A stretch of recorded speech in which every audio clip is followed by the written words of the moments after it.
Parliament کی تاریخ میں غالباً پہلی دفعہ آج یہ چیزیں دیکھنے کو ملی، کیا کہیں گے اس لیے؟ یہ بڑا ہی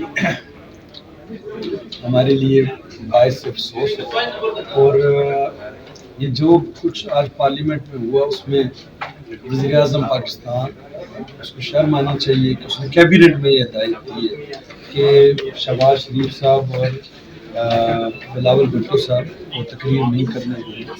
جب ملک کا وزیر اعظم اس طرح کی ذاتی ناد رکھتا ہوگا اور اس کے وزراء جو ہیں ان کا کردار آپ دیکھیں، آج جو ہم نے ہاؤس میں کل دیکھا وہ بالکل میں سمجھتا ہوں قابل مذمت۔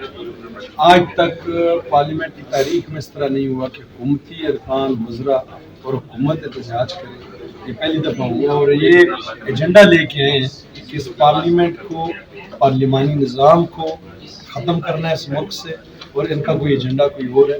انشاءاللہ یہ پاکستانی قوم اور پارلیمنٹ کے اندر موجود جو سیاسی جماعتیں ہیں وہ اس ایجنڈے میں ان کو کامیاب نہیں ہونے دیں گے۔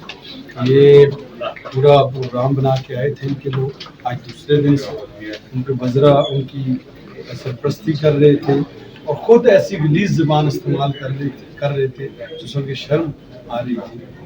پارلیمنٹ کی تاریخ میں کبھی ہم نے اس طرح نہیں۔ آپ خود بھی ڈپٹی اسپیکر رہے، کیسا رول دیکھ رہے ہیں آپ اسپیکر کو؟ اسپیکر صاحب کا جو رول ہے بڑا کمزور ہے۔ یہ اسپیکر صاحب کی رسپانسبلٹی ہے کہ وہ لیڈر آف ہاؤس اور لیڈر آف اپوزیشن کی جب اسپیچ ہو اس میں کسی قسم کی انٹرپشن نہ ہو۔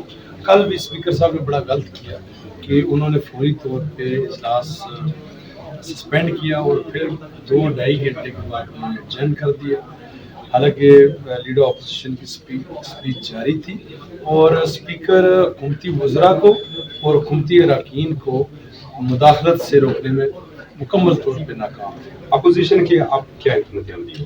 جی اپوزیشن تو پارلیمنٹ میں انشاءاللہ اس فورم کو استعمال کرے گی، کیونکہ 3 سال تک وزیر اعظم صاحب ملک جو دعویٰ کرتے تھے کہ ہم ہر ہفتے آئیں گے اور یہاں سوالوں کے جواب دیں گے اور پارلیمنٹ کو ہم بہت زیادہ وقت دیں گے، ہم نے تو 3 سال میں وزیر اعظم کو نہیں دیکھا، اور اب یہ حکومتی جماعت اور وزیر اعظم یہ چاہتے ہیں کہ لیڈر آف اپوزیشن اور اپوزیشن جماعتیں بھی عوام کی نمائندگی پارلیمنٹ پہ نہ کریں، پارلیمنٹ کی طور سے نہ کریں۔ تو یہ ان کا ایجنڈے کا حصہ ہے کہ پارلیمانی نظام کو جو ہے وہ سبکاج کرنا۔ بہت شکریہ، آپ نے مرزا جاوید عباسی صاحب کی گفتگو سنی، اجازت دیجیے، اللہ حافظ۔